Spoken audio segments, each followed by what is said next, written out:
Hi everyone, it's Ian here. We hope you enjoy our two-part series on produce and politics. A quick note that this first part was recorded on Wednesday, December 11th, and it's been a busy few days since as Andrew Scheer has stepped down from Conservative Party leadership. The election in Britain happened with a Tory majority, making Brexit more likely, and the minister mandate letters that we talk about a little later on have since been released. So be sure to tune in the new year for part 2. Hello and welcome to Produce Talks, the CPMA podcast.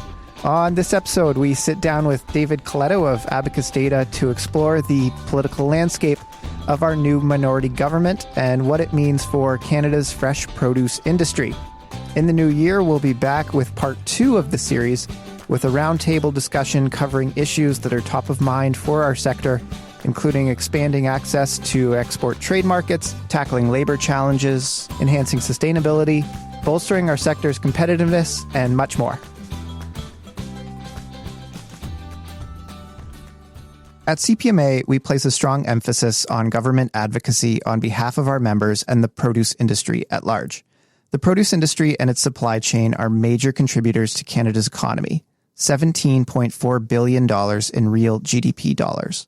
Championing trade facilitation, ensuring reasonable regulations for businesses, supporting food safety initiatives and standardization, and promoting the consumption of fresh fruits and vegetables are all at the heart of what we do at CPMA, and working with government is critical to those efforts. Head to CPMA/industry to learn more about our government relations efforts, including the Farm to Plate advocacy event happening on the Hill in February. So this past fall, Canadians elected a new minority government, and joining us today in studio is David Coletto from Abacus Data to talk about the new political landscape and what it means for the produce sector. Welcome back, David. Thanks for having me, Ian. We had you on the show in October to talk about plastic packaging. Listeners, if you haven't heard that episode yet, be sure to go back and check it out. And we recorded that episode right before the election. And I asked you, if you could provide a prediction. And you said, well, it might be too close to call, but it's likely that we're looking at a minority and a pretty fractured one at that. And I'd say that was pretty spot on. Yeah, not bad.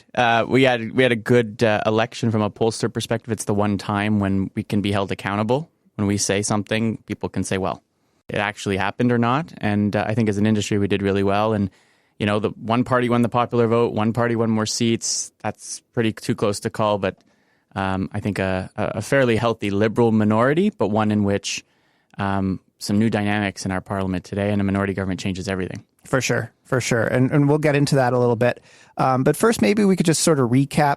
How did we get the outcome that we did, and what were the main drivers for voters? I think you have to start with the mood of the country, the mood of the Canadians' voters. And what we were seeing in our polling for quite some time into the lead up of that election is really driven by the SNC-Lavalin controversy. A large number of Canadians had become quite disappointed with the Prime Minister, with the Liberals. Certainly there were those who were already angry with them that were never going to vote Liberal, but there was a group that probably might have voted Liberal, but now had some doubts. And so headed into that election, I think that hung over a lot of people's choices. And then it was about, is there a better alternative, right? It wasn't a change election. Mm-hmm. I mean, the government didn't change, but only a third of Canadians voted Liberal. And so there certainly was a lot of people who didn't. And I think it was largely because of, in many ways, a lackluster campaign by Mr. Scheer, the Conservative leader. People didn't really, as they got to know him, they didn't like him all that much. And while Mr. Singh and the New Democrats, I think Mr. Singh in particular, performed quite well, the NDP lost half their caucus, and we saw the resurgence of the Bloc. So we saw a regionalism emerge in Canadian politics that has appeared before, but came out in a very strong way. And at the end of the day, I think a few issues really did focus people's attention. Certainly the affordability was front and center. You saw all the political parties offering up a whole bunch of goodies to Canadians on how they're going to make life more affordable. But climate change and issues around the environment were probably at its peak that we've ever seen in a Canadian election. Large numbers of Canadians told us that healthcare was important, even though the federal leaders weren't talking too much about it. And then local issues. Like in Quebec, Bill 21, the bill related to religious symbols and among those who work in the public service in Quebec, galvanized and really united people behind the block in a way that some people thought could happen, but we didn't expect it to happen. And so at the end of the day, you had an electorate that said, we're not enthusiastic about the incumbents. We don't really love any of the alternatives. We kind of like Jagmeet Singh, but we weren't ready to give him the keys to it's not 24 Sussex anymore, but give him the keys to government. Mm-hmm. And so we're left with this almost indecision, right? Yeah. That voters individually weren't indecisive, but collectively came together and said, there's no one option that really excited us. And so we were left with a parliament that was fractured, a country that was more regionalized, and a government that really had its, I think, wrist slapped and its majority taken away from it. Yeah. It certainly seems like, the result that we got was definitely reflective of, that rhetoric throughout the campaign. Oh, absolutely. And one of the things that's important, voter turnout went down a little bit, but it did not go down as much as some people thought. If you watch the campaign, you'd say this is negative, it's personal. This is the worst. Some journalists were saying this is the worst campaign I've ever covered. Mm-hmm. But at the end of the day, Canadians said, we know it's close. We know the choice. There's some clear choices. And so the level of engagement, I think, was much higher than people expected. And so that probably hurt the Conservatives, who were expecting a lot of people to stay home and their base to be really riled up and come out. Mm-hmm. And as a result, I think that's why they failed to meet expectations and why Mr. Scheer now is really fighting for his job. Yeah. And so, we had the throne speech kind of setting the agenda for this minority government. It certainly has a different vibe to it. It's not necessarily a message of change. It's more of a message of continuity and collaboration now. Yeah, I think since the election, perhaps not election night, but since after election night, because people criticized the Prime Minister's speech for not reflecting the result. But since then, I do think you see the tone of the government, the Liberals, reflecting where they are, right? And the fact that they lost the popular vote, the fact that 2/3 of those who voted did not vote Liberal, the fact they lost their majority. And so in terms of tone, we'll get to policy in a minute. In terms of tone, yeah, I think they recognize they have a strong hand. They're not a weak minority, but they do and will rely on at least one other opposition party to get the big stuff through Parliament. And I do also think Canadians, in part of the judgment they made on the Liberals, was maybe acting a little too aggressive. Maybe you're a little too, not pompous, I can't find the right word, but be a little more humble, right? Mm-hmm. And I think you're seeing that humbleness come out, and the throne speech was their first big opportunity to demonstrate that. And so the Governor General spoke of working together, finding common ground. Yes, you'll disagree on things, but there's a lot of challenges and opportunities that Canada has. If we work together, we can solve them. And so it was different from the first throne speech after the last federal election in 2015, where you had change, you had a new mandate, and there was this excitement, and the Liberals could basically say, we are back, Canada's back, we're ready to do everything that Mr. Harper didn't do. This time they had to be much more muted in that excitement. And so from a policy perspective, how does having a minority change things? I mean, you alluded to a little bit earlier in terms of the Liberals will need support from at least one other party to really start pushing stuff through. Well, it depends how you look at it, right? There's those who want this government or government generally to do more on climate change, for example, will be able to say, look, of the seats in the House of Commons, more than 2/3 are represented by parties that support the carbon tax, that support more aggressive action on climate change. And so I do think, and we heard it in the throne speech, I think it was a focus of the government, the New Democrats, the Bloc during the campaign, climate change and sustainability more broadly, and we saw it in the cabinet, will be, I think, something that will come to define this parliament, whether it acts in the way that it should or it doesn't act, despite the fact that I think the players are there for wanting action. I think there's a clear impetus on this government's part to deal with the affordability question, right? Just this week, you had the announcement of a broad-based universal kind of tax cut. It's really a tax credit, but something that will cost $6 billion, despite the deficit, yet something the Liberals had promised during the election. They're going to move quickly on. And so that is something that we're going to see. I also think pharmacare and from a healthcare perspective, is high up on the list. And so those three issues, I think, are the core priorities. What's different, though, in a minority is, and we saw it this week, actually just yesterday, the House passed a resolution from the Conservatives to create a committee to look at the Canada-China relationship, despite all Liberals voting against it. Mm-hmm. And so setting the agenda in Parliament's different. The opposition parties have more power in a minority. And from a government relations advocacy perspective, the work that CPMA is doing, it requires you to talk to more than just the government, who in a majority has a lot more power, way more power than in a minority. And so it requires you to make connections with the opposition, the official opposition Conservatives, but the New Democrats, and now that the Bloc has over 30 seats, they also are a factor. Yeah, it's really interesting with the opposition having a stronger voice. It kind of keeps the party that's in power a little bit more honest, a little bit more active across different tables. Yeah, there's more accountability. There's more checks. There's opposition MPs will chair committees, which will reform themselves and allow for investigations and things that, if you think about the SNC-Lavalin controversy that was so focused in this final Parliament prior to the election, they were able to stop investigations because the Liberals had a majority on those. They no longer have majorities on these committees. So it gives these opposition parties an ability to really set the agenda in a way that they couldn't.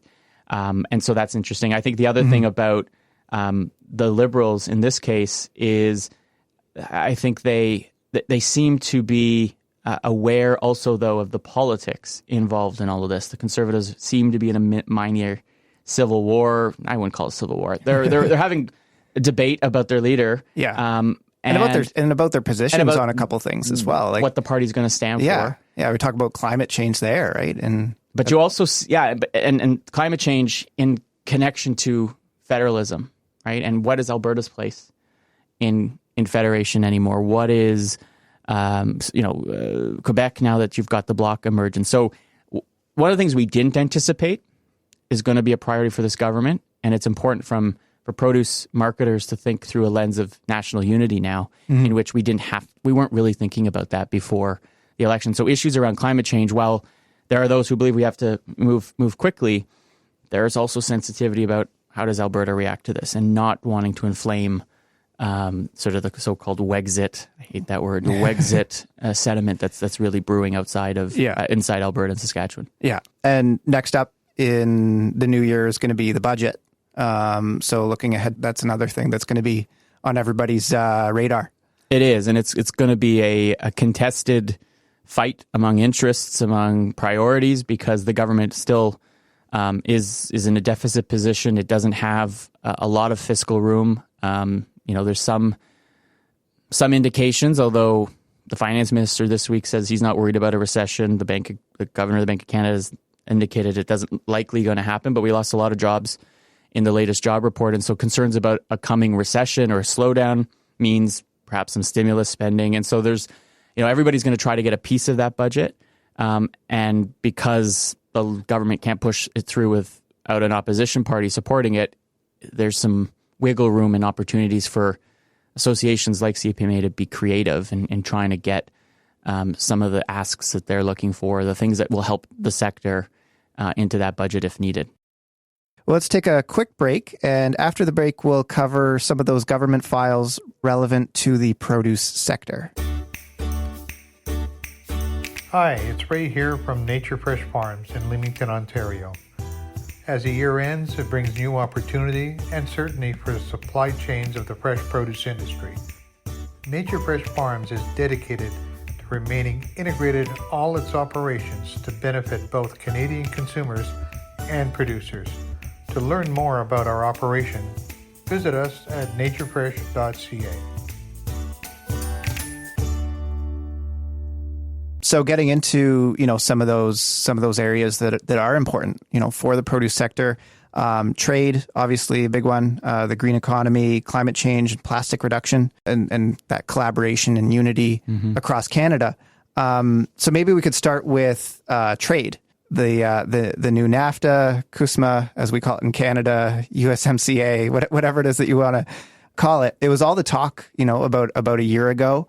And then we kind of hit this point where it had to be ratified. And as of today, I think it got moving more this week anyway, in terms of ratification. Yeah, it looks like it's likely will get ratified by the end of the year. Now the Democrats in the House have agreed to some of the changes. They signed it, this week. There's some questions whether, because the House is ready to recess here in Canada, and if they're gone on their winter break, are they going to be able to pass it? I think what the government of Canada is waiting for is to see that the U.S. passes it first, gets it ratified there, and then it's easier, I think, in Canada for it, because perhaps the New Democrats will be opposed, but the Conservatives and the Liberals will likely vote for this new deal. And so I suspect by the end of the year, or at least early 2020, finally, NAFTA will be put to bed, and I think this whole kerfuffle between Canada and the United States primarily, or mainly Trump versus everybody else, at least in North America, will be done, and there'll be more certainty for the sector, right, on what the rules are going to be, on what's going to happen, and then they can start working on implementation and really figuring out what the implications will be. Right. Yeah. And we were at the table through a lot of those negotiations, and we wanted to ensure through those negotiations that access to markets, international trade, integrated supply chains, all of those from the original NAFTA weren't impacted. And that certainly is the case with this agreement. Some of the new concessions that came out from the Democrats had a little bit to do with enforcing labor requirements in Mexico. But again, no real major changes in terms of the produce sector. It is really interesting that the Democratic Party and obviously Donald Trump are both celebrating this. Well, it's one of the few times they can do that. And you have to keep in mind, this is in the midst of an impeachment inquiry. And now there's articles of impeachment on the table. So they are deeply in the trench fighting on that, and they could kind of rise above it. I think it's partly politics. I don't think either side really wants this on the table during an election year, right? Whether it's for Congress people running for re-election or during the presidential election. So they were able to neutralize it. Democrats could say, we got to win. Republicans can say, Trump could say, I rewrote NAFTA, and we can go to our separate corners and not really have to fight about this one. Right. Whether or not that's true. I mean, obviously, the bulk of the agreement, certainly remains the same. Another important topic relating to the produce sector, climate change and sustainability. I mean, we saw in Idaho that about 15% of the potato crop was lost this fall. So that's going to have an impact on prices and throughout the sector across North America. So that certainly seems to be a continued agenda item for this parliament. It is. It's perhaps more going to be a priority because you have the NDP and the Bloc and three Green MPs pulling the Liberals in that direction to be more aggressive. And I think that the rhetoric during the campaign requires the Liberals to demonstrate that they are actually getting something done on this. And so, the ban on single-use plastics, which I know CPMA and our work together has been really leading as a sector and trying to scope out what partnership with government and how to connect the dots on where it can reduce plastic and where, from a consumer perspective, it's needed and important in terms of safety and reducing waste.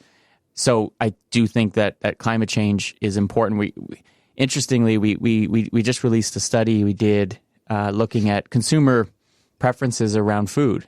And one of the things we found was, and this is going to be great news for your members, is like the number of Canadians who have said they reduced the amount of meat that they're eating or animal-based products is not up, but because we don't have a track, but 30% have reduced it in the past year. Another 20 are thinking about it. And a big driver, particularly for younger consumers, is carbon footprint, right? And so the produce sector already has an advantage in that space, in that they can speak about the lower footprint that it takes to produce the products that they have. But it's a constant part of the effort now, is every sector has to demonstrate the work that it's doing, and so government will also want to hear from the industry, from the sector, about what you're doing, because they want to be able to leverage it and tell good stories about the great stuff that different sectors are doing. So I think produce whether it's plastics or whether it's just general carbon footprint, which is a challenge sometimes with greenhouses and other things,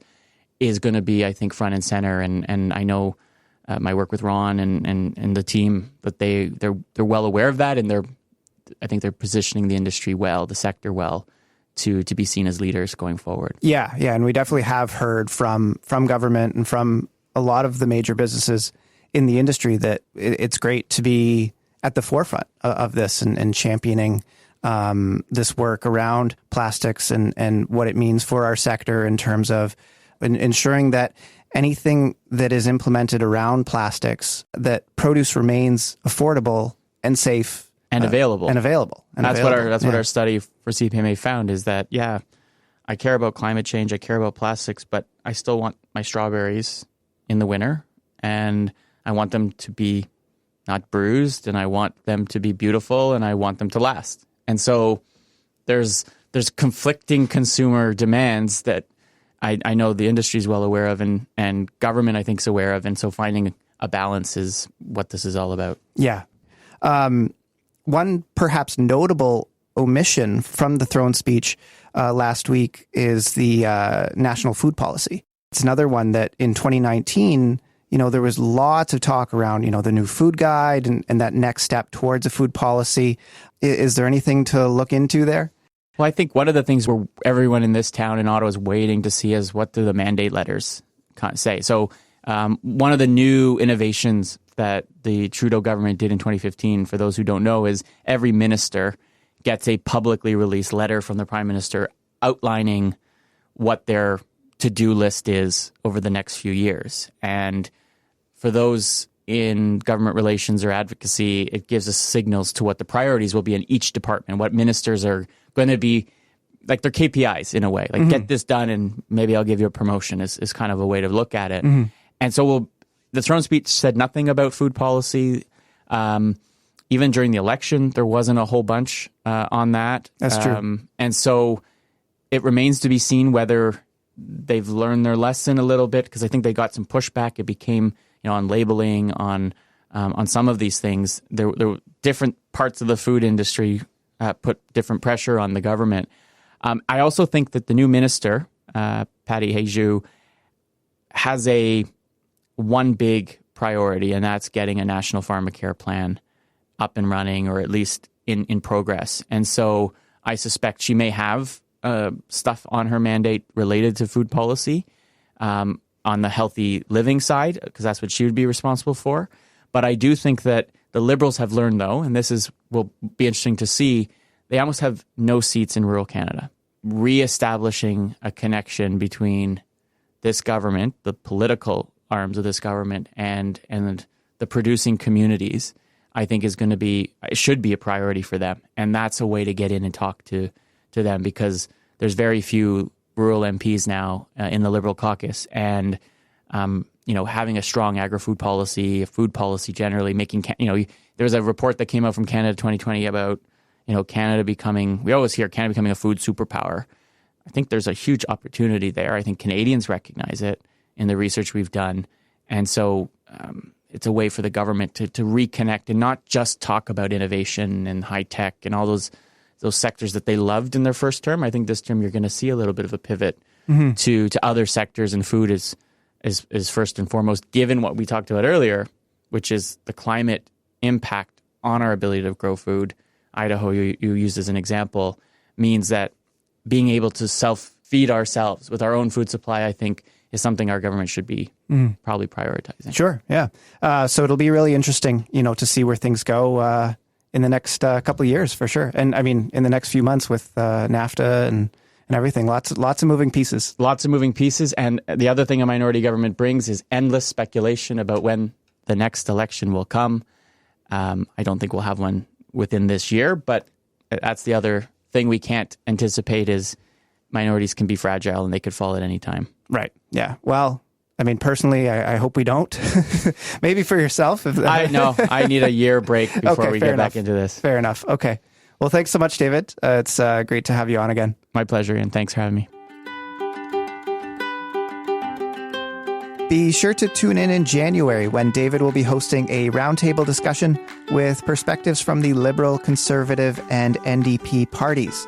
Head to CPMA/industry to learn more about our advocacy efforts, including the upcoming Farm to Plate event in February. Until next time, fill half your plate with fruits and veggies, continue to seek out new knowledge, and basically never stop growing.